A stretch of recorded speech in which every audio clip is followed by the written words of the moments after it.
بسم الله الرحمن الرحيم والصلاة والسلام على أشرف المرسلين. هنعمل شوية بطاطس بقى كده في الجو الحر ده يستاهلوا بقكم. باردين ومش حاميين خالص ولا فيهم أي حمو خالص. شوية فلفل كده متقطعين، نطشهم في الزيت، كمية زيت حلوة. قلبهم كويس كده مع بعض لما يتبلوا كده والزيت ياخد نكهة الفلفل. لو انت حبيت تحطيها شطة حراقة حط، مش حابة خلاص حطي بارد. شوحي بقى، بس بما ان الجو حر يبقى البارد افضل في الوقت ده. ومعنا 3 4 فصوص توم بقى كده متقطعين قطع، مش هندقهم في الهون عشان خاطر ما يبقوش نفاذين وقويين قوي. هنقطعهم قطع بس كده، ناخد بس نكهة بسيطة كده منه. ونشوحه كويس قوي كده مع الفلفل لما الزيت ياخد الطعم بتاعه وبتاع الفلفل. وفي نفس الوقت سلقنا البطاطس وقشرناها وجهزناها، بس يدبل معانا الخليط ده. هنجيب البطاطس بتاعتنا وننزل بيها عليه. بس قبل ما ننزل هنحط حاجة أساسية في الخلطة بتاعتنا دي بقى. ايه هي بقى؟ هنحط معلقتين من هرسة الفلفل.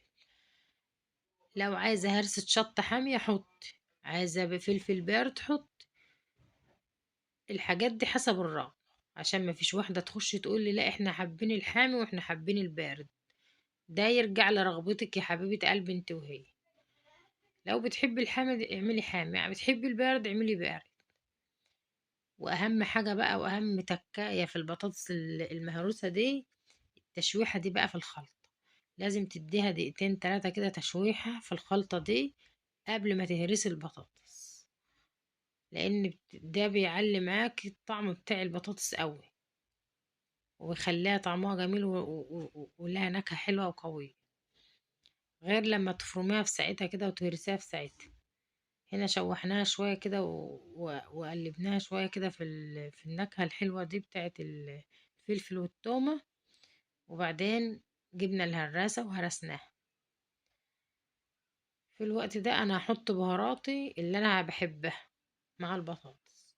انا عن نفسي بحبش الا الكمون مع البطاطس، حط معلقة ونص من الكمون وشوية الملح اظبط حدق البطاطس معايا فقط لا غير. لو انت حابة تحطي اي نوع تاني بهار حطي، حبيتي فلفل حطي، ما حبتيش بقى خلاص اعتمدي بقى الكمون وخلاص. زي كده بالظبط. كده بقى البطاطس اصبحت جاهزة معانا، نشوحها تشويحتين كده بعد ما اتهرست واتفرمت بالكمون.